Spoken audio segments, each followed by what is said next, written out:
Halo teman-teman, apa kabar? Ada saya kembali Aryan Surya, sahabat kamu dari Pagar Kehidupan.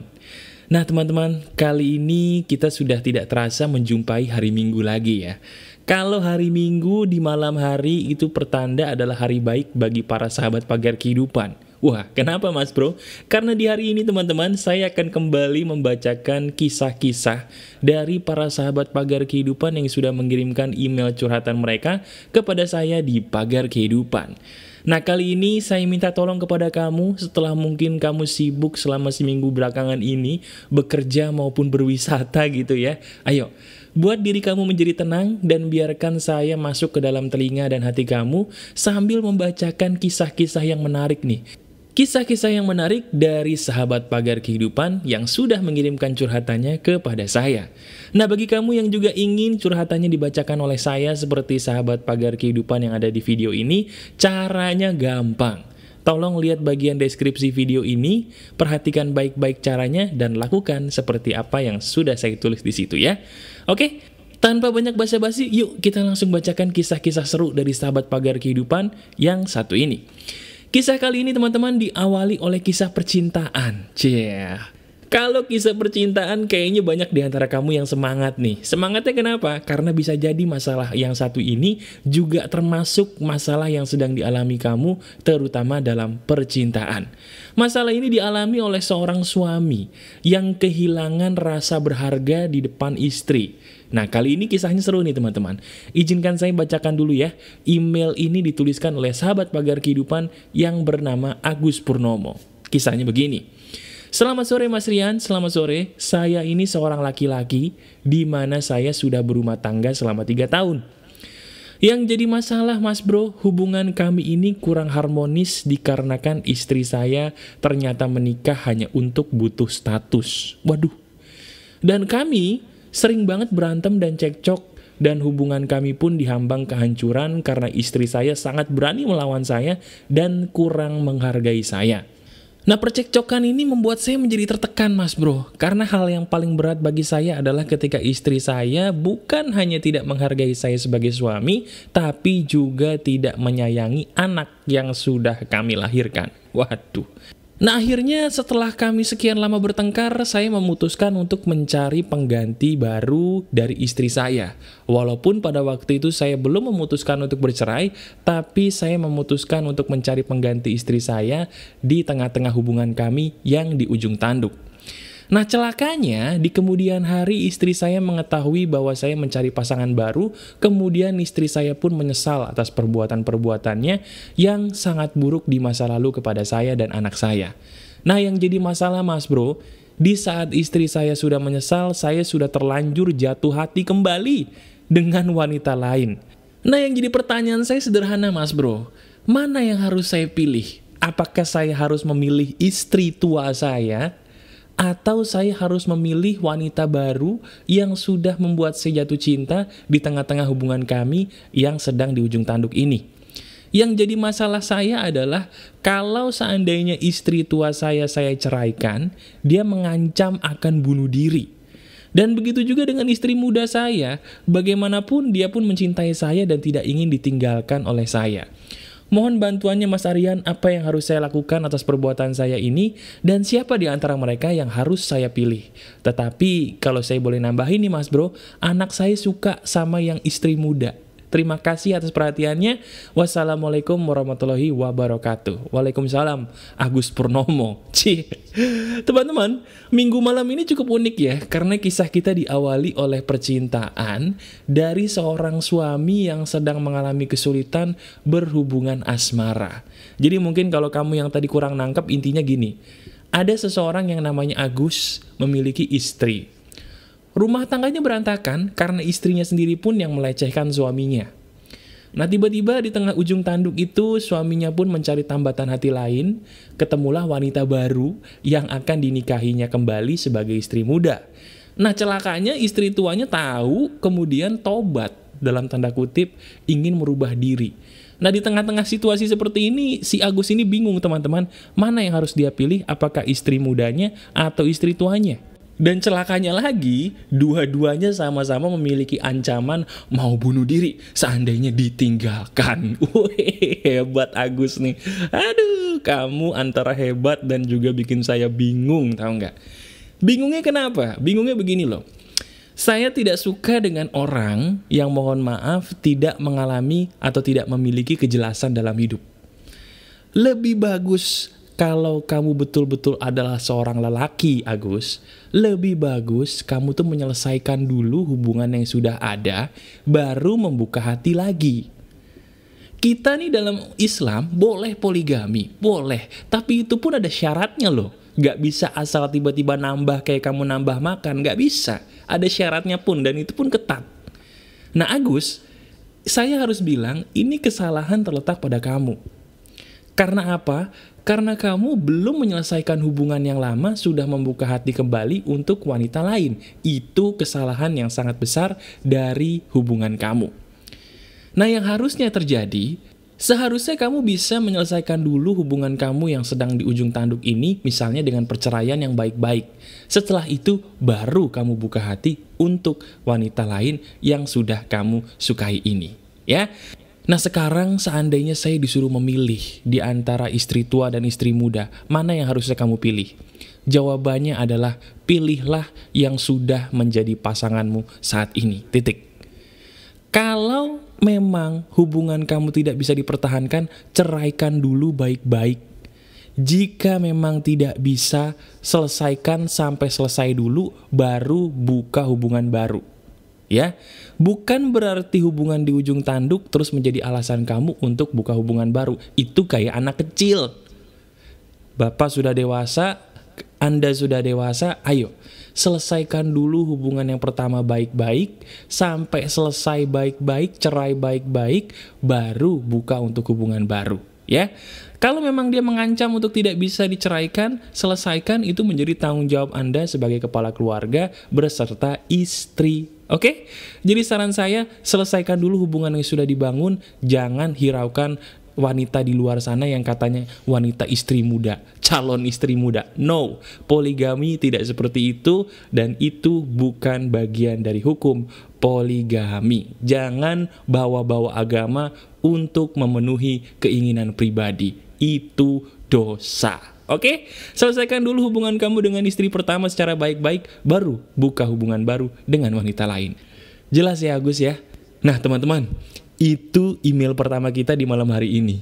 Cukup unik ya, email mengenai kisah percintaan yang membuat kita tuh jadi sadar. Ternyata gitu loh masalah orang di luar sana. Dan bisa jadi nih, kayaknya masalahnya Agus tadi dialami juga sama kamu ya. Punya masalah rumah tangga, udah di ujung tanduk, malah buka hati. Bukan nyelesain dulu, malah buka hati dulu. Itu cara yang keliru ya. Bagi sahabat pagar kehidupan, ayo dong jadilah pria yang dewasa dengan cara berperilaku bijaksana. Oke? Oke pastinya. Nah teman-teman, itu tadi email pertama mengenai topik percintaan. Nah email yang kedua ini teman-teman juga ada hubungannya dengan masalah percintaan, tapi ini berbeda dan cukup unik. Begini ceritanya. Email ini dituliskan oleh sahabat pagar kehidupan yang bernama Regina Jar. Ya, Regina Jar ini cowok teman-teman. Dia berkata begini. Begini bang, saya ingin tahu deh, bagaimana sih cara membedakan wanita atau pasangan yang benar-benar cinta dan setia kepada saya, dan mana yang hanya pura-pura cinta kepada saya karena harta kekayaan. Bagaimana dong caranya kita supaya bisa mendapatkan pasangan gitu ya, untuk supaya cintanya tuh sama saya, bukan sama harta kekayaan saya. Cukup sekian, mohon dijawab ya Bang Aryan. Salam Alfi dari Bandung. Wih, mantap nih. Saya suka nih email kayak gini, singkat, padat, bagus, dan jelas. Oke? Jadi gini teman-teman, ada nggak di antara kamu semua yang takut? Takutnya kenapa mas bro? Takut karena kalau kamu punya pasangan, susah gitu ngebedain dia nih cintanya sama gue atau sama pangkat jabatan gue ya. Dia nih cintanya sama gue atau sama emas permata gue ya. Nah, ada nggak di antara kamu sama seperti Alfi, sahabat pagar kehidupan dari Bandung ini, dimana kamu bingung bagaimana caranya kita bisa menemukan pasangan yang bisa tulus mencintai kita, bukan dengan harta kekayaan atau jabatan kita. Ada nggak sih caranya supaya kita bisa menemukan pasangan yang bisa tulus kepada kita, mencintai dan setia, bukan kepada harta kekayaan kita? Jawabannya ada. Jawabannya adalah begini. Kalau seandainya ada teman saya, dia orang kaya dan punya jabatan oke, kemudian dia lagi cari jodoh, saya punya pesan buat dia begini. Bro, kalau seandainya lu cari jodoh, cara yang paling efektif adalah pura-puralah jadi orang miskin. Loh, kok nyeleneh mas bro? Bener, orang tuh kalau nyari pasangan, jangan sok kaya, jangan sok pamer jabatan. Karena cewek-cewek itu pasti ngantri. Begitu juga dengan kamu yang perempuan. Kalau kamu nih perempuan, nyari cowok, gak usah pamer badan. Karena semua cowok pun akan suka dengan badan kamu. Tapi apakah kamu mau punya cowok, punya suami yang hanya tertarik dengan badan kamu, bukan hati kamu? Mau apa enggak? Nah kalau gak mau, perhatikanlah apa yang kamu jual. Loh emang kita jualan? Iya. Kita nih teman-teman, baik kamu cowok ataupun cewek, semua orang itu pada dasarnya setiap hari menjual loh. Yang kita jual itu apa? Yang kita jual itu yang kita tampilkan kepada publik. Itu yang kita jual. Contoh, bagi kamu para wanita yang kerjaannya mohon maaf pamer aura terus, jangan salahin siapa-siapa kalau percintaan kamu penuh drama. Karena apa? Karena kamu memancing cowok hanya untuk mencintai badan kamu, bukan hati kamu. Nah begitu juga dengan sahabat kita Alfi tadi nih, laki, dia bingung bagaimana cara mencari cewek supaya ceweknya itu bisa tulus mencintai dia bukan harta dia. Perhatikanlah apa yang kamu tampilkan Alfi. Kalau selama ini kamu menggebet cewek, cari cewek pakai mobil mewah, pakai baju super mahal, cewek-cewek itu akan tertarik sama harta kamu. Nah mulai saat ini wahai para cowok, ketika kamu kencan, jadilah manusia yang sederhana. Tapi bukan berarti pakai sendal jepit juga. Pakai sepatu tapi gak usah yang terlalu bagus lah. Pakai baju bagus, rapi tapi gak usah sok bermerek lah. Pakai parfum wangi tapi gak usah parfum mahal dulu lah, biasa aja gitu loh. Coba sekali-sekali kencannya pakai taksi. Saya tahu kamu punya mobil, saya tahu kamu punya motor. Tapi sekali-sekali deh, kencan pakai kendaraan umum. Tuh cewek mau gak sama lo? Kalau beneran dia sayangnya sama elu, sama kamu, dia mau naik apa aja mau. Karena dia bener-bener sayangnya sama kamu, sama jiwa kamu. Bukan apa yang kamu bawa. Jelas ya? Jadi ini berlaku buat kamu pria atau wanita, perhatikan apa yang kamu tampilkan. Karena apa yang kamu tampilkan itu adalah apa yang kamu jual. Dan apa yang kamu jual itu yang dibeli sama orang. Jelas ya? Jadi buat para cowok, kalau kamu ingin mendapatkan cewek yang tulus sayang dengan hati kamu, berpura-puralah jadi orang sederhana. Gak usah sok kaya walaupun kamu kaya. Gak usah sok tampan walaupun kamu tampan. Biasa aja. Biasa aja. Kalau memang kamu punya kekurangan, tunjukkan aja kekurangan kamu. Misalnya kekurangan kamu punya cacat fisik, tunjukkan cacat fisik kamu. Kalau bener-bener tuh cewek sayang sama kamu, mau kamu kayak gimana pun, mau naik apapun, dia akan terus berada di samping kamu. Itu ada dan itu fakta, ya. Nah bagi kamu yang perempuan juga sama, mulai saat ini udah tobat pamer aura terus. Capek kan lu pecintaannya penuh drama? Capek. Jangan tampilin aurat, jangan tampilin keseksian body. Tampilinlah hati.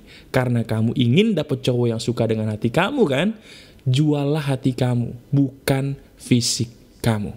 Masuk akal gak? Masuk akal ya? Gitu caranya. Oke? Nah teman-teman, dari dua email tadi, kayaknya banyak diantara kamu yang sudah mulai mengangguk-anggukan kepala sambil tersenyum nih. Karena memang ternyata dari dua email tadi aja udah masuk ya ke dalam kisah hidup kamu yang selama ini kamu alami gitu loh.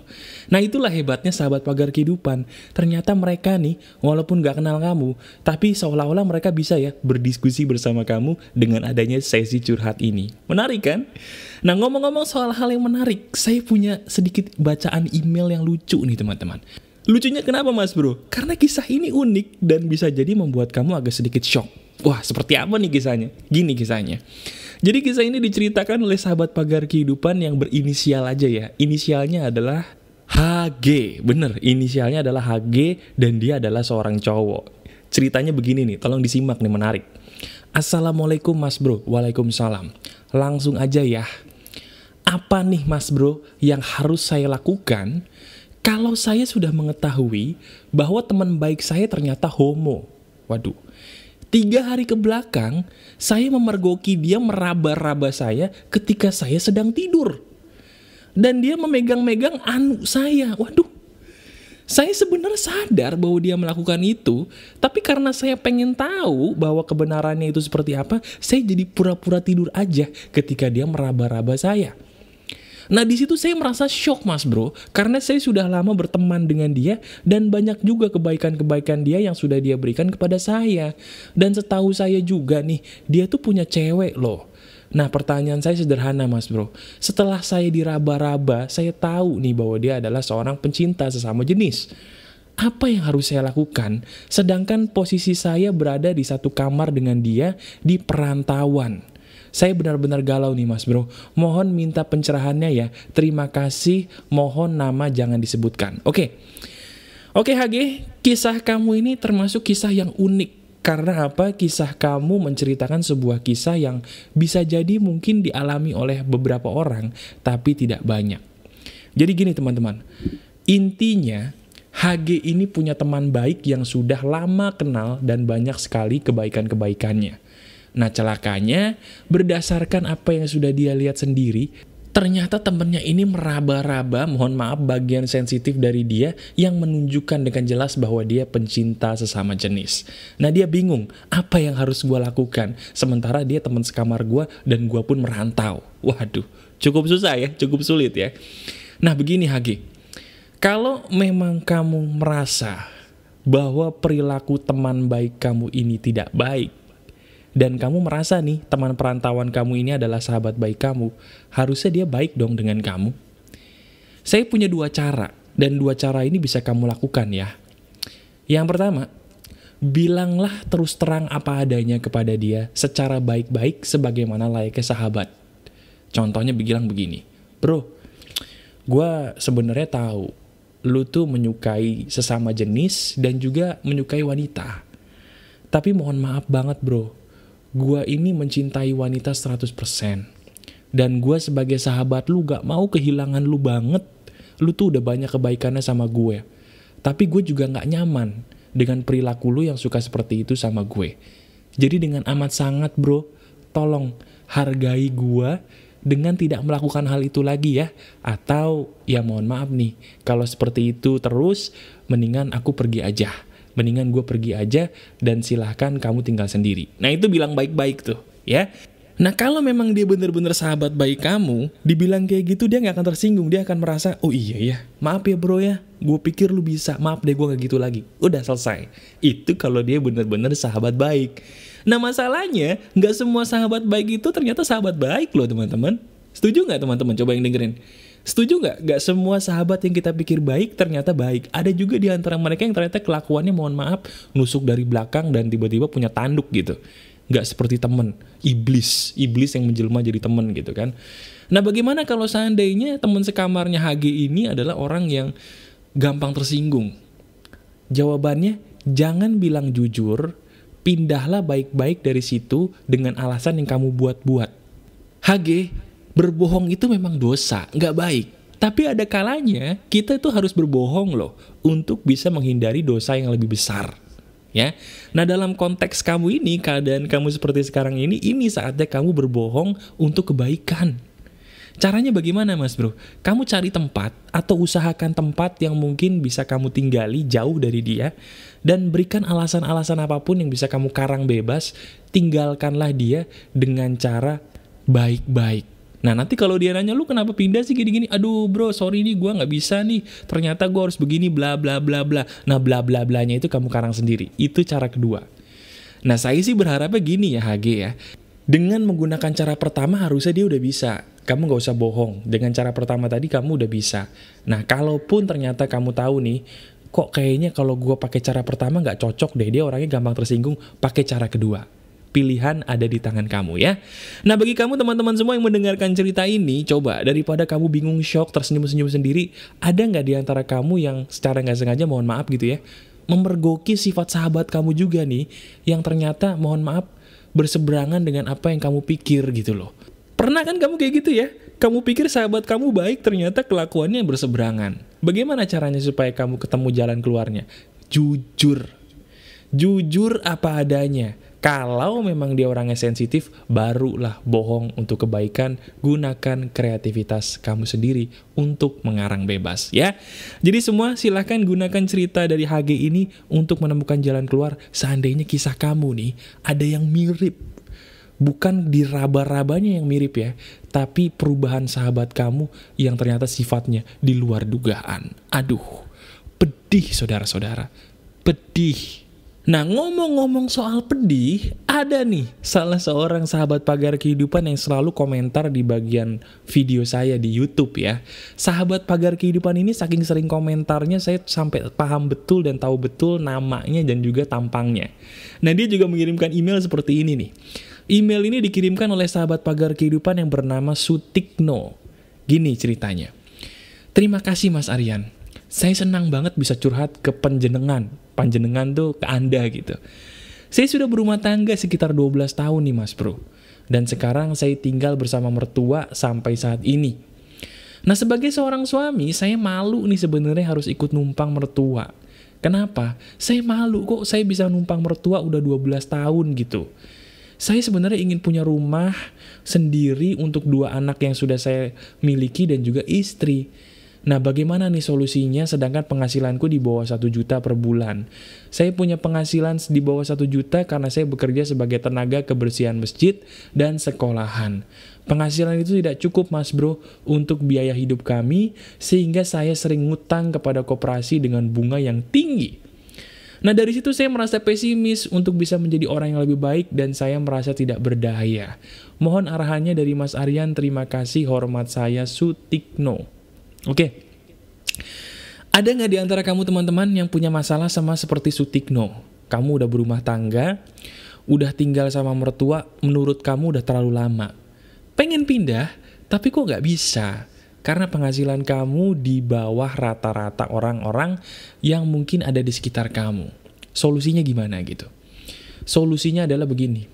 Sutikno, kalau memang kamu sekarang hidup dalam keadaan yang mohon maaf tertekan, di pagar kehidupan saya mengajarkan satu ritual yang bisa mengeluarkan kamu dari masalah.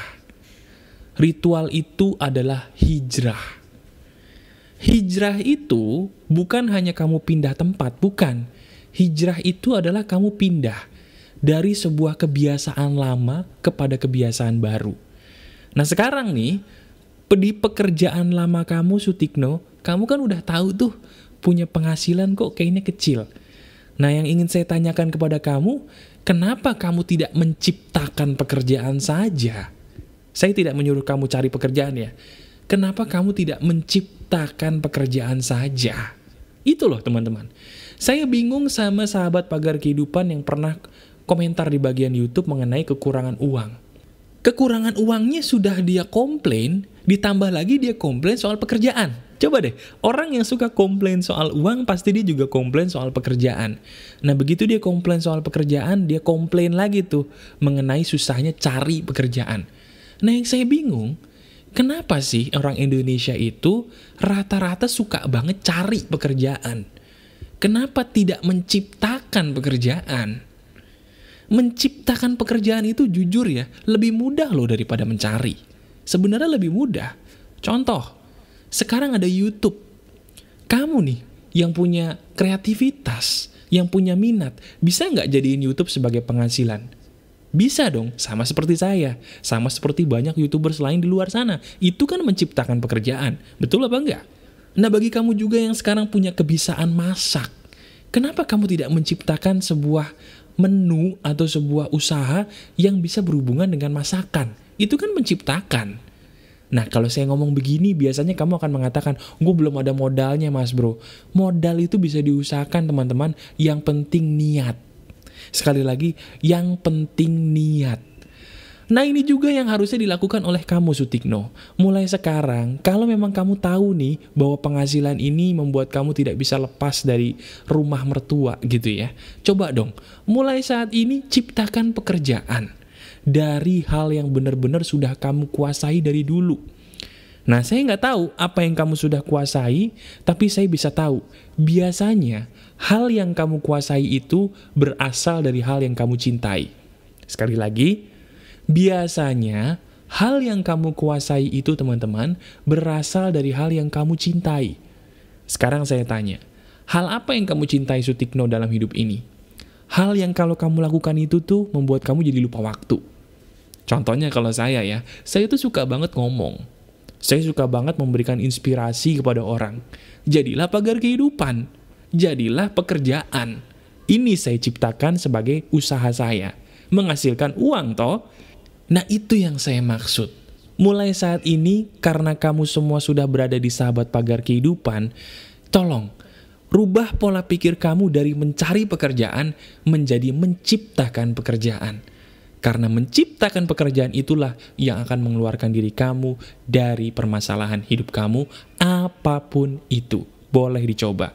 Nah, kalau kamu ingin tahu bagaimana cara menciptakan pekerjaan, tolong tonton video saya di channel Pagar Kehidupan yang judulnya berhubungan dengan cara menemukan keunikan diri. Nah, dari situ tuh, cara menemukan keunikan diri. Nanti ketemu keunikan diri kamu apa, ciptakan pekerjaan dari situ. Oke, Sutikno?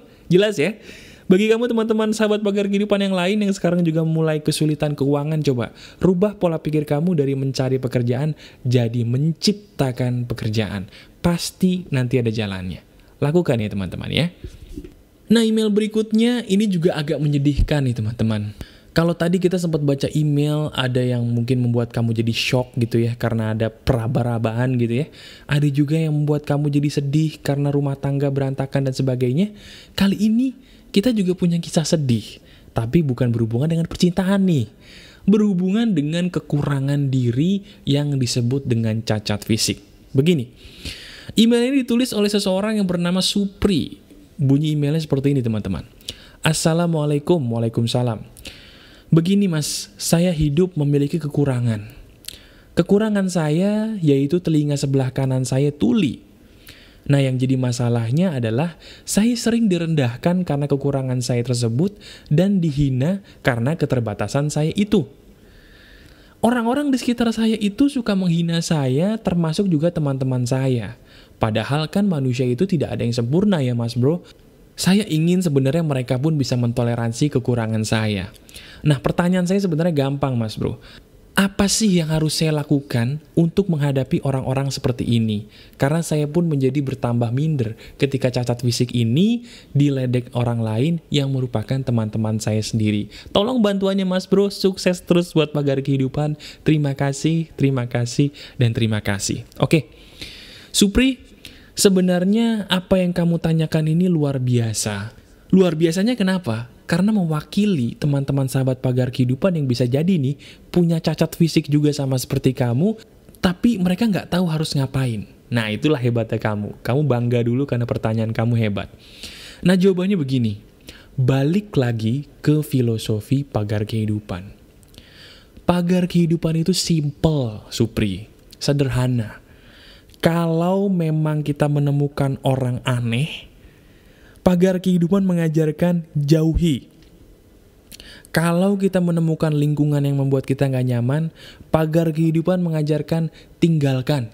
Kalau kita menemukan hubungan yang ruwet dan penuh dengan drama, Pagar Kehidupan mengajarkan jauhi dan tinggalkan dengan tegas. Simple.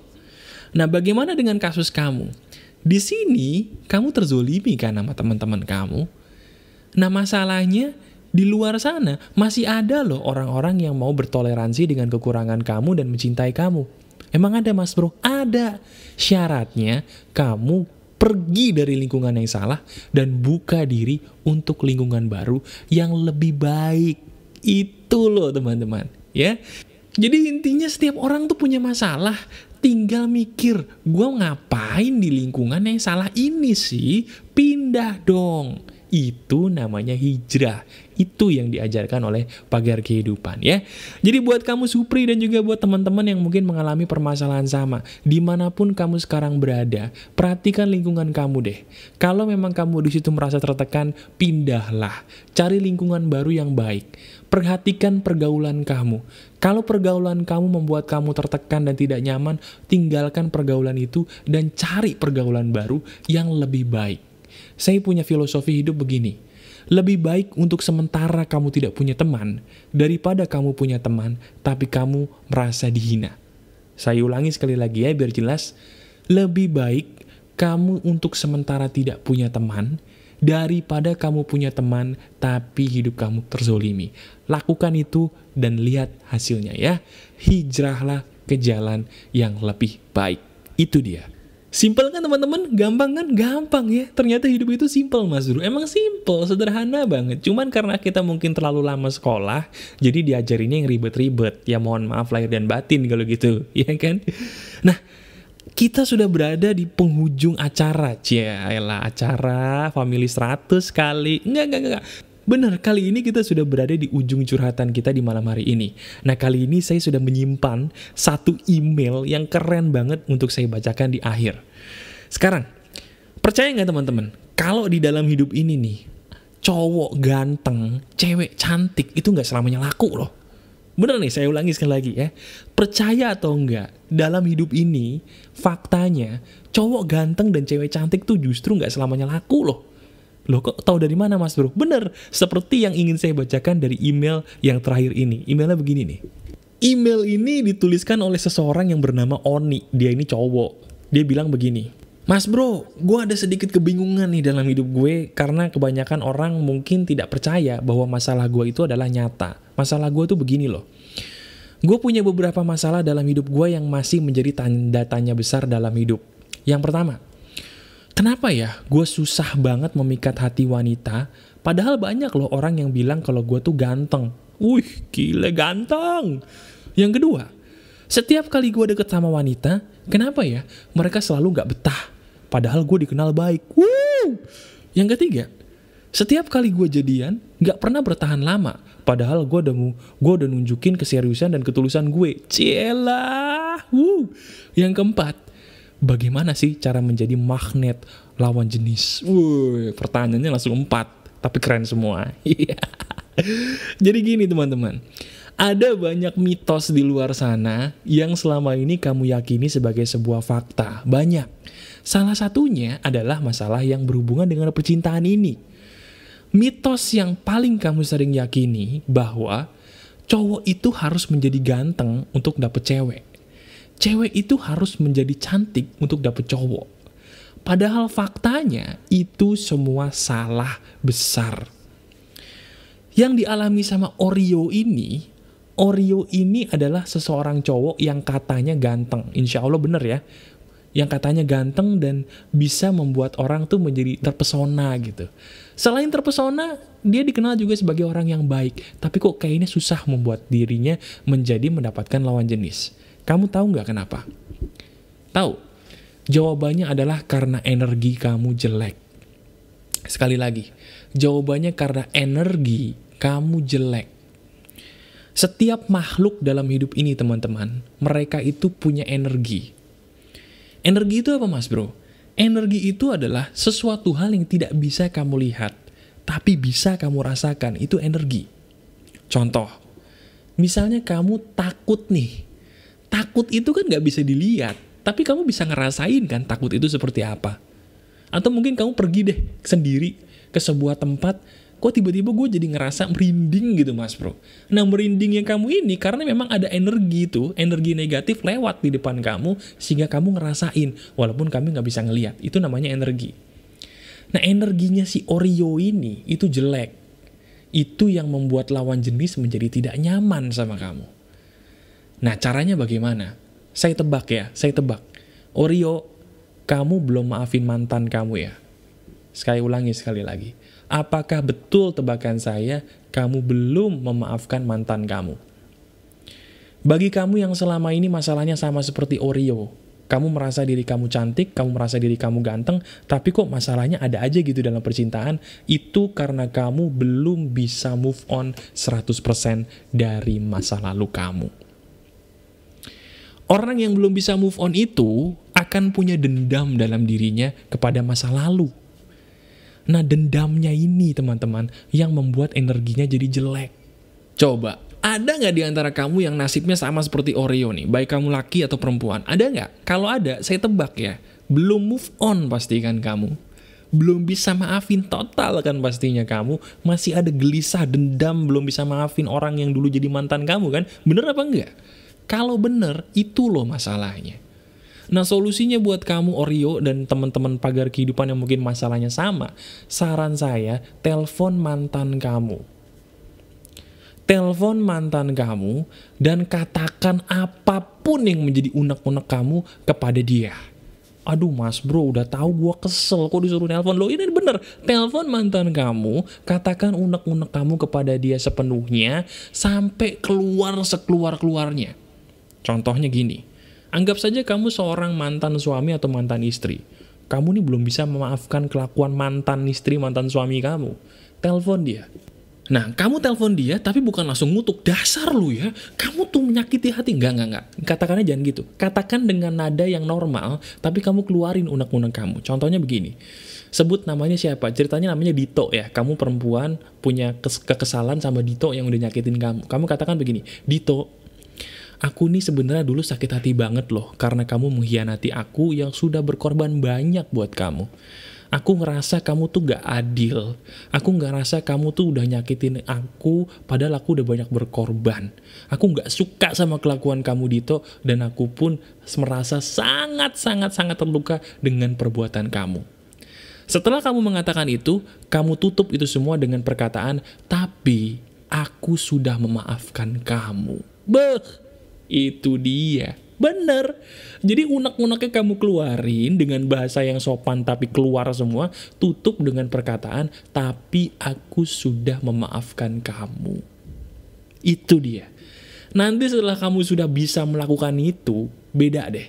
Beda, pasti sebeda-bedanya. Energi kamu akan jadi energi yang lebih positif. Dan lawan jenis yang tadinya mental, tiba-tiba jadi gampang deket sama kamu. Gak peduli kamu ganteng atau enggak, gak peduli kamu cantik atau kurang cantik, ya. Jadi teman-teman, itu cara yang biasa saya lakukan kalau seandainya saya ketemu dengan orang-orang yang punya permasalahan seperti Orion ini. Masalahnya simpel sebenarnya ya, hanya karena masalah dia belum bisa memaafkan masa lalunya sendiri. Oke?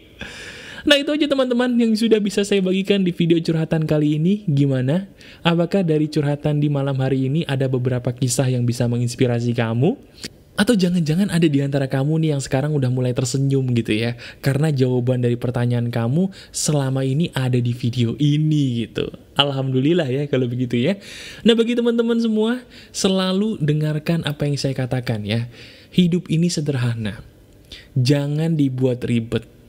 Sesuatu hal yang sederhana itu akan selalu menghasilkan sebuah kebahagiaan, sementara sesuatu hal yang ribet itu yang sebenarnya menjadi permasalahan utama dalam hidup kamu. Tinggalkan segala sesuatu hal yang ribet dan salah, berhijrahlah, pergilah ke jalan yang lebih baik dan lebih mudah.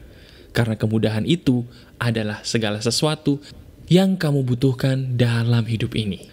Terus berbuat baik teman-teman, jangan putus asa karena jalan keluar akan selalu ada bagi kamu yang gemar berbuat kebaikan. Masih ada saya Aryan Surya, sahabat kamu dari Pagar Kehidupan. Tetap keep spirit, keep sharing, and keep loving. Bye-bye.